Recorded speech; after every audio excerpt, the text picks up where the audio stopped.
One of the exciting things about a large language model is you could use it to build a custom chatbot with only a modest amount of effort. ChatGPT, the web interface, is a way for you to have a conversational interface, a conversation via a large language model. But one of the cool things is you can also use a large language model to build your custom chatbot to maybe play the role of an AI customer service agent or an AI order taker for a restaurant.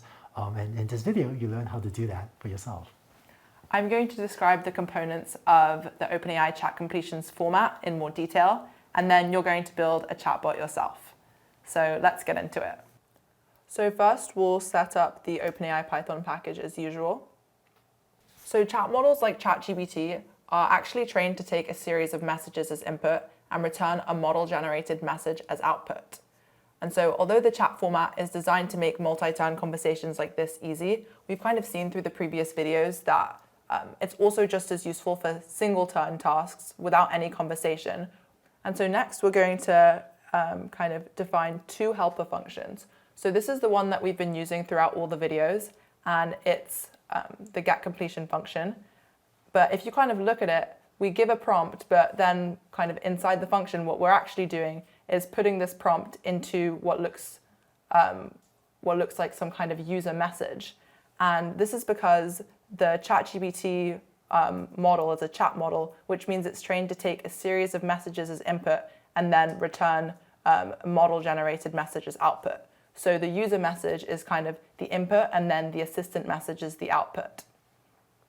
So in this video, we're going to actually use a different helper function, and instead of kind of putting a single prompt as input and getting a single completion, we're going to pass in a list of messages, and these messages can be kind of from a variety of different roles. So I'll describe those. So here's an example of a list of messages. And so the first message is a system message, which kind of gives an overall instruction. And then after this message, we have kind of turns between the user and the assistant. And this will kind of continue to go on. And if you've ever used ChatGPT, the web interface, then your messages are the user messages, and then ChatGPT's messages are the assistant messages. So the system message helps to kind of set the behavior and persona of the assistant, and it acts as kind of a high-level instruction for the conversation. So you can kind of think of it as whispering in the assistant's ear and kind of guiding its responses without the user being aware of the system message. So as the user, if you've ever used ChatGPT, you probably don't know what's in ChatGPT's system message, and that's kind of the intention. The benefit of the system message is that it provides you, the developer, with a way to kind of frame the conversation without making the request itself part of the conversation. So you can kind of guide the assistant and kind of whisper in its ear and guide its responses without making the user aware. So now let's try to use these messages in a conversation. So we'll use our new helper function to get the completion from the messages. And we're also using a higher temperature. So the system message says, you are an assistant that speaks like Shakespeare. So this is us kind of describing to the assistant how it should behave. And then the first user message is, tell me a joke. The next is, why did the chicken cross the road? And then the final user message is, I don't know. So if we run this, the response is to get to the other side. Let's try again. To get to the other side, fair sir or madame, 'tis an olden classic that never fails. So there's our Shakespearean response. And let's actually try one more thing, because I want to make it even clearer that this is the assistant message. So here, let's just go and print the entire message response.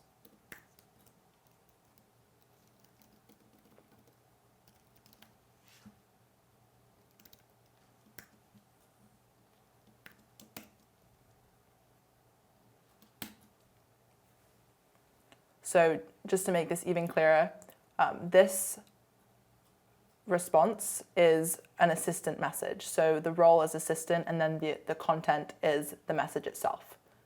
So that's what's happening in this helper function. We're just kind of passing out the content of the message.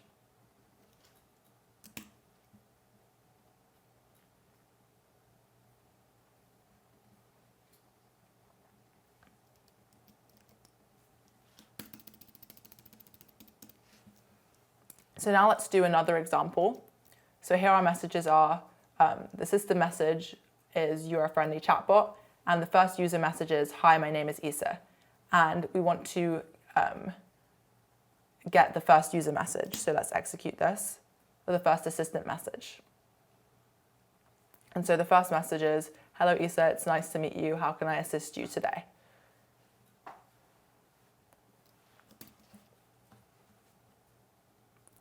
Now let's try another example.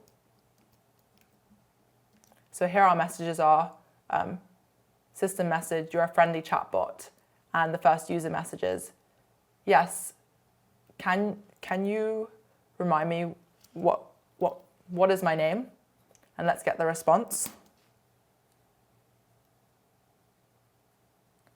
And as you can see, the model doesn't actually know my name.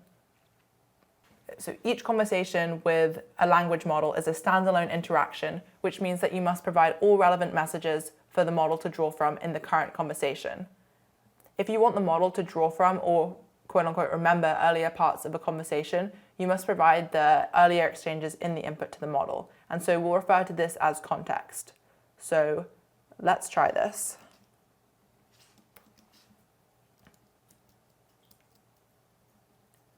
So now we've kind of given the context that the model needs, which is my name, in the previous messages, and we'll ask the same question. So we'll ask what my name is.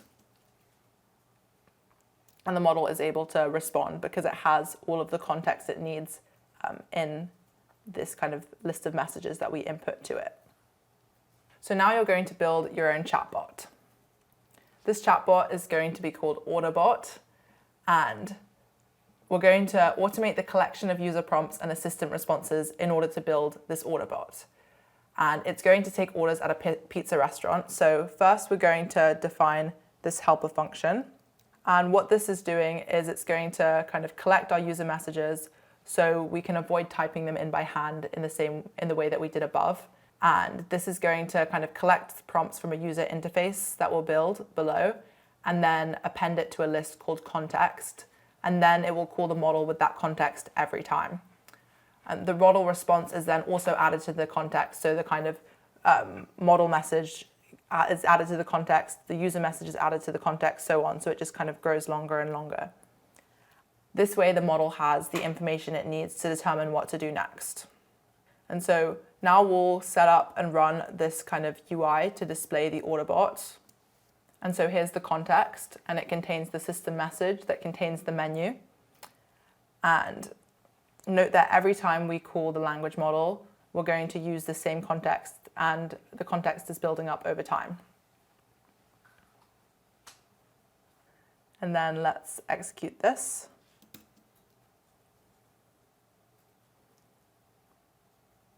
Okay, I'm going to say, hi, I would like to order a pizza.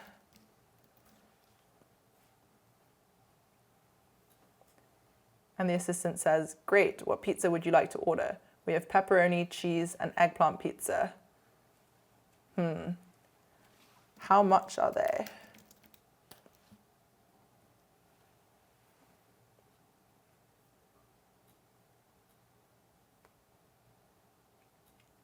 Great, okay, we have the prices. I think I'm feeling a medium eggplant pizza.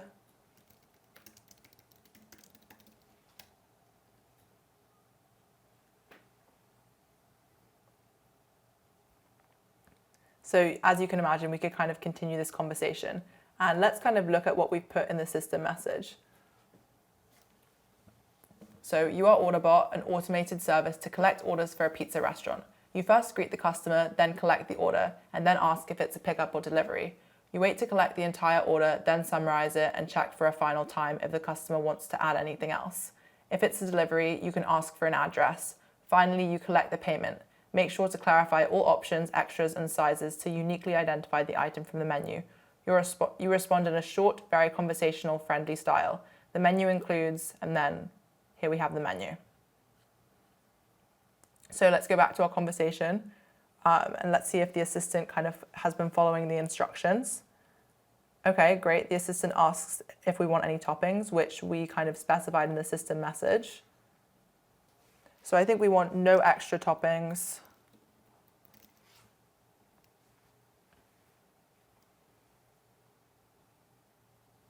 Sure thing. Is there anything else we'd like to order?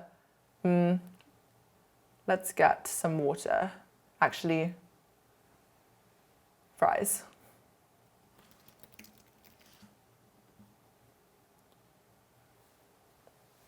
Small or large? And this is great because we kind of ask the assistant in the system message to kind of clarify extras and sides.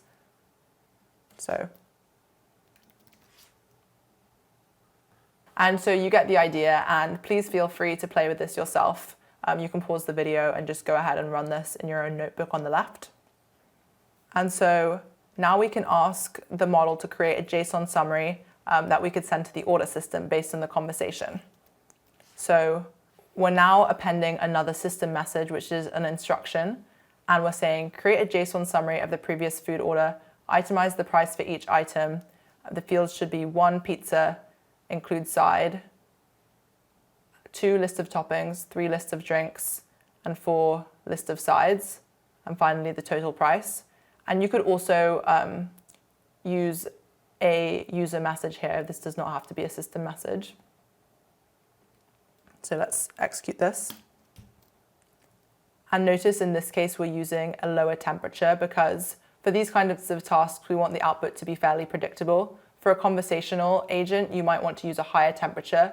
However, in this case, I would maybe use a lower temperature as well, because for a customer assistant chatbot, you might want the output to be a bit more predictable as well.